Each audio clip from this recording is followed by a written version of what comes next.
श्री राम कहते हैं, 1000 रिश्ते बनाने वाले से अच्छा एक निभाने वाला होता है, जो आपको धोखा नहीं देता बल्कि हमेशा आपका साथ देता है। अक्सर अकेलेपन से वही गुजरता है जो हमेशा सच्चे रास्तों पर चलता है। कुछ रिश्तों को भगवान स्वयं खराब करते हैं जिससे हमारी ज़िंदगी खराब ना हो। अकेले होना और अकेले रोना इंसान को कई बार मजबूत बना देता है। अगर आपको शानदार रिश्ते चाहिए तो उन्हें पूरी ईमानदारी से निभाइए। चमकदार मोती कभी किनारों पर नहीं मिलते, उन्हें पाने के लिए समुंदर में जाना पड़ता है। वक्त अच्छा हो तो अपनी गलती भी मजाक लगती है और वक्त ख़राब हो तो आपका मजाक भी गलती बन जाती है। दुनिया की हकीकत बस इतनी है कि सच्चे इंसान को बुरे इंसान से ज़्यादा सफाई देनी पड़ती है। जिसकी फितरत हमेशा बदलने की हो वह कभी किसी का नहीं हो सकता। श्री राम कहते हैं, जीवन में कभी असफल हो जाओ तो हार मत मानना बल्कि फिर से शुरुआत करना, क्योंकि इस बार की गई शुरुआत 0 से नहीं बल्कि अनुभव से होगी। कभी कभी हम गलत नहीं होते बल्कि हमारे पास वो शब्द ही नहीं होते जो हमें सही साबित कर सकें। वह आदमी अच्छा था, यह शब्द सुनने के लिए आपको पहले मरना पड़ेगा। यही जीवन की कड़वी सच्चाई है। केवल मदद ही एक ऐसी घटना है जिसे करो तो लोग भूल जाते हैं और ना करो तो याद रखते हैं। इंसान सुंदर हो या ना हो, परंतु उसके शब्दों का अच्छा होना बहुत ज़रूरी होता है, क्योंकि लोग चेहरों को तो भूल सकते हैं परंतु शब्दों को कभी नहीं। श्री राम कहते हैं, झूठी ही सही मगर अपनी एक अलग पहचान ज़रूर बनाना।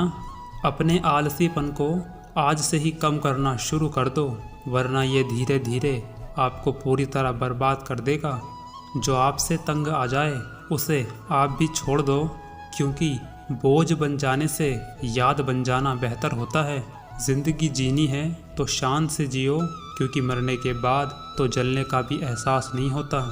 कामयाब इंसान भले ही खुश ना रहे परंतु खुश रहने वाला इंसान ज़रूर कामयाब होता है।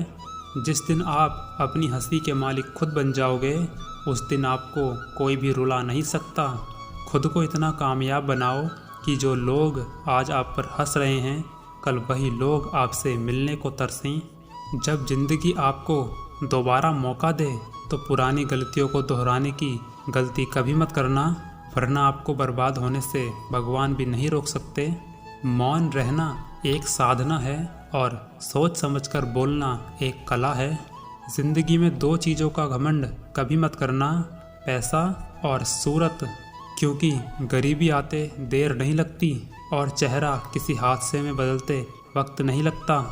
माना कि वक्त सता रहा है पर बहुत कुछ सिखा भी रहा है।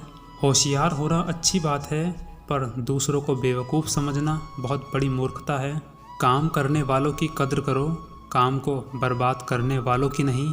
इंसान की अच्छाई पर तो सभी खामोश रहते हैं, अगर बात उसकी बुराई की हो तो गूंगे भी बोल उठते हैं। कुछ भी नहीं बदलेगा इस दुनिया में मेरे बिना, 2-4 लोग रोएंगे केवल 2-4 दिन के लिए। जो बिना मतलब के बात करे ऐसे इंसान की तलाश है मुझे। श्री राम कहते हैं, आप वापस नहीं जा सकते और शुरुआत को भी नहीं बदल सकते, लेकिन आप जहाँ हैं वहीं से शुरू कर सकते हैं और अंत को अवश्य बदल सकते हैं। जो लोग विद्वान होते हैं वो ना ही जीवन के लिए और ना ही मृत्यु के लिए शोक करते हैं।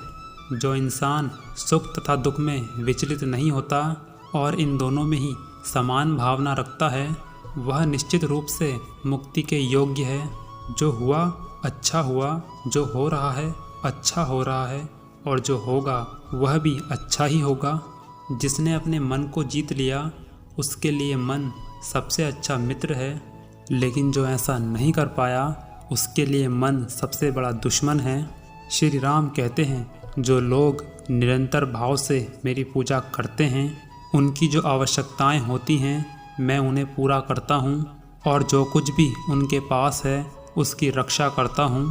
प्रत्येक बुद्धिमान व्यक्ति को क्रोध और लोभ का त्याग करना चाहिए, क्योंकि इन्हीं से आत्मा का पतन होता है। कुछ लोग ऐसे होते हैं जो कर्म करने से पहले ही फल की चिंता करने लगते हैं। ऐसे लोगों के लिए ही प्रभु श्री राम ने कहा है, इंसान को फल की अभिलाषा छोड़कर अपना कर्म करना चाहिए, तभी वो अपनी ज़िंदगी में सफलता को प्राप्त कर सकता है। और इसी के साथ ही गीता में कहा गया है, कर्म ना करने से अच्छा कुछ कर्म करना होता है। क्रोध से भ्रम पैदा होता है, भ्रम से बुद्धि नष्ट होती है, और जब बुद्धि नष्ट होती है तब तर्क भी नष्ट हो जाता है, और अंत में मनुष्य का भी पतन हो जाता है।